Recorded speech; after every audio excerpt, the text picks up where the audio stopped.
श्री स्वामी समर्थ. हा दावणगिरी लोणी स्पंज डोसा नाही आहे, तर हा आपला महाराष्ट्रीयन उपवासाचा स्पंज डोसा आहे. कसं बनवायचं ते बघूया. भिजवलेली भगर घेतली आहे, भिजवलेला साबुदाणा घेतला आहे, थोडंसं घट्ट मिश्रण वाटून घ्यायचं आहे. तुम्हाला तिखट आवडत असेल तर हिरवी मिरची आणि शेंगदाणे तुम्ही त्यात मिक्स करून वाटू शकता. आणि इथे मी चटणी बनवून घेतली आहे त्यासोबत खाण्यासाठी. वाटण तयार झाल्यानंतर आपल्याला त्याच्यात लिंबू, सोडा आणि मीठ चवीनुसार टाकून घ्यायचं आहे. लिंबाच्या ऐवजी तुम्ही दह्याचा पण यूज करू शकता. इथे आपलं बॅटर 10 ते 15 मिनटं थोडं रेस्ट करून द्यायचं आहे. मग आपल्याला डोसा बनवायला घेतला आहे.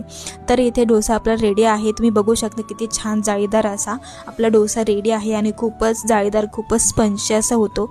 लहान मुलांपासून तर वयस्कर माणसांपर्यंत कोणीही खाईल आणि कोणालाही आवडेल इतका छान होतो. आणि ही आपण बटर चटणीसोबत किंवा दहीच्या कढीसोबत तुम्ही खाऊ शकता. खूपच चविष्ट छान लागतो.